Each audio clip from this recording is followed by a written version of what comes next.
Histórias, por João Guimarães Rosa. Editora Novas Fronteiras, canal Leconde. Caros ouvintes, caso gostem do que aqui é lido, adquiram o livro.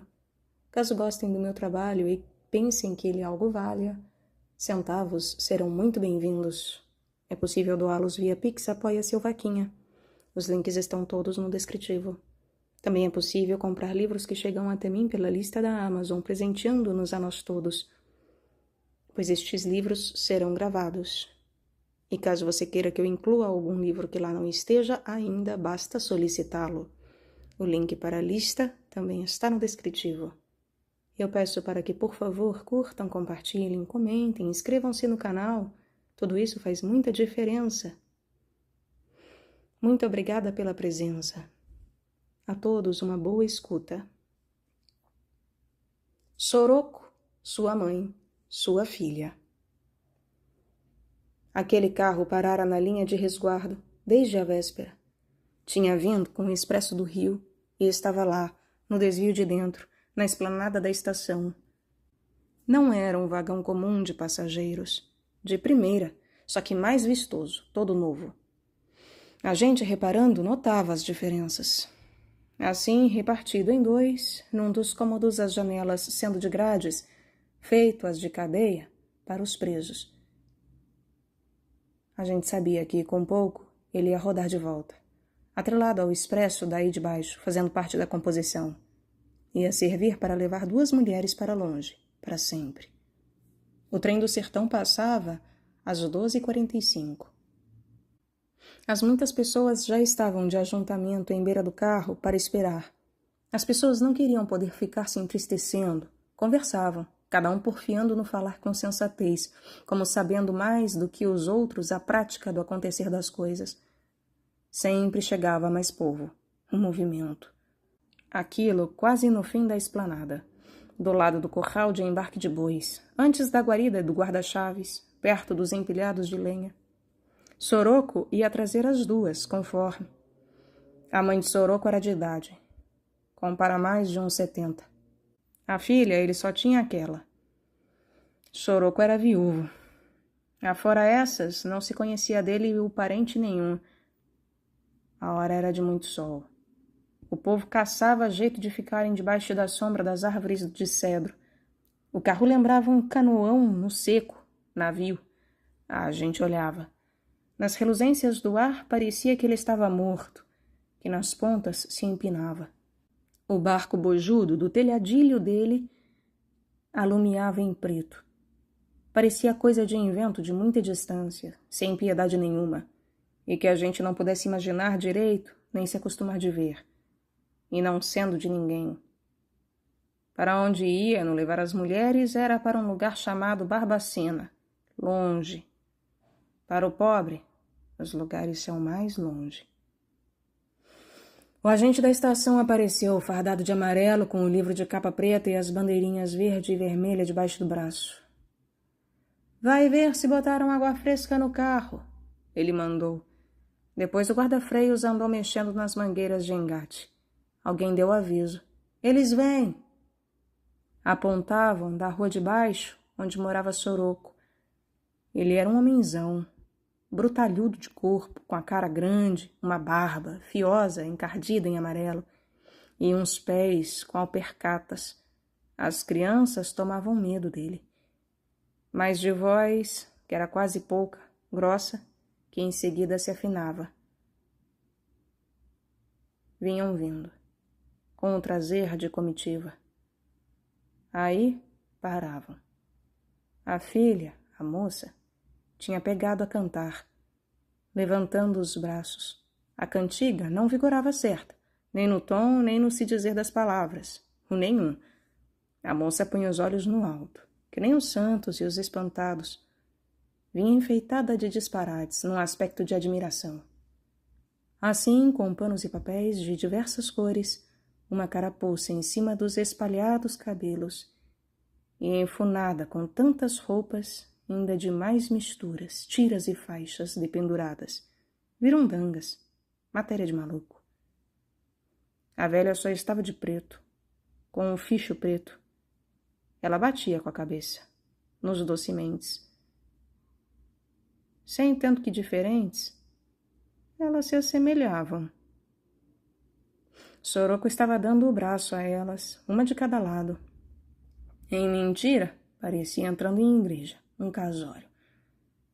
Era uma tristeza. Parecia enterro. Todos ficavam de parte. A chusma de gente não querendo afirmar as vistas, por causa daqueles trasmodos e despropósitos de fazer risos, e por conta de Soroko, para não parecer pouco caso. Ele hoje estava calçado de botinas e de paletó, com chapéu grande. Botara sua roupa melhor, os maltrapos. E estava reportado e atalhado, humildoso. Todos diziam a ele seus respeitos, de dó. Ele respondia: Deus vos pague essa despesa. O que os outros se diziam? Que Soroko tinha tido muita paciência, sendo que não ia sentir falta dessas transtornadas pobrezinhas, era até um alívio. Isso não tinha cura. Elas não iam voltar, nunca mais. De antes, Soroko aguentara de repassar tantas desgraças, de morar com as duas, pelejava. Daí, com os anos, elas pioraram. Ele não dava mais conta. Teve de chamar ajuda, que foi preciso. Tiveram que olhar em socorro dele, determinar de dar as providências, de mercê. Quem pagava tudo era o governo, que tinha mandado o carro. Por forma que, por força disso, agora iam remir com as duas em hospícios. Ou se seguir. De repente, a velha se desapareceu do braço do Soroko. Foi se sentar no degrau da escadinha do carro. Ela não faz nada, seu agente. A voz de Soroko estava muito branda. Ela não acode quando a gente chama. A moça aí tornou a cantar virada para o povo e, ao ar, a cara dela era um repouso estatelado. Não queria dar-se em espetáculo, mas representava de outroras grandezas impossíveis. Mas a gente viu a velha olhar para ela com um encanto de pressentimento muito antigo, um amor extremoso. E, principiando baixinho, mas depois puxando pela voz, ela pegou a cantar também, tomando o exemplo, a cantiga mesmo da outra, que ninguém não entendia. Agora elas cantavam junto, não paravam de cantar. Aí que já estava chegando a horinha do trem, tinham de dar fim aos aprestes, fazer as duas entrar para o carro de janelas enxequetadas de grades. Assim, num consumiço, sem despedida nenhuma, que elas nem haviam de poder entender. Nessa diligência, os que iam com elas, por bem fazer, na viagem comprida, eram o Nenego, despachado e animoso, e o José abençoado, pessoa de muita cautela. Estes serviam para ter mão nelas, em toda a juntura. E subiam também no carro uns rapazinhos, carregando as trouxas e malas e as coisas de comer, muitas, que não iam fazer míngua, os embrulhos de pão. Por derradeiro, o Nenego ainda se apareceu na plataforma, para os gestos de que tudo ia em ordem. Elas não haviam de dar trabalhos. Agora mesmo a gente só escutava era o acorsou do canto das duas, aquela xirimia que a avocava, que era um constado de enormes diversidades desta vida, que podiam doer na gente, sem jurisprudência de motivo nem lugar nenhum, mas pelo antes, pelo depois. Soroko. Tomara aquilo se acabasse. O trem chegando, a máquina manobrando sozinha para vir pegar o carro. O trem apitou e passou.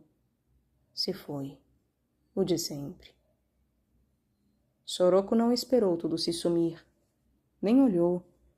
Só ficou de chapéu na mão, mas de barba quadrada, surdo. O que nele mais espantava. O triste do homem lá, decretado, embargando-se de poder falar algumas suas palavras. Ao sofrer o assim das coisas, ele, no oco sem beiras, debaixo do peso, sem queixa, exemploso. E lhe falaram: o mundo está dessa forma. Todos, no regalado respeito, tinham as vistas neblinadas.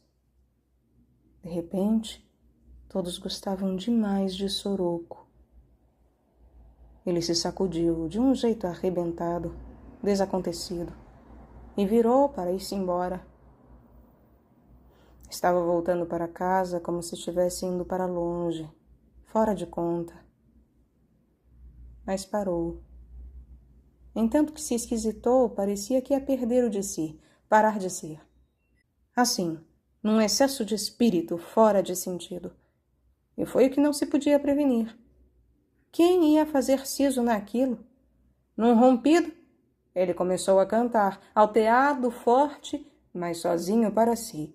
E era a cantiga mesma de desatino que as duas tanto tinham cantado. Cantava continuando. A gente se esfriou, se afundou em instantâneo. A gente. E foi sem combinação, nem ninguém entendia o que se fizesse. Todos, de uma só vez, de dó de Soroco, principiaram também a acompanhar aquele canto sem razão e com as vozes tão altas, todos caminhando com ele, Soroco. E canta que cantando atrás dele, os mais de trás quase que corriam.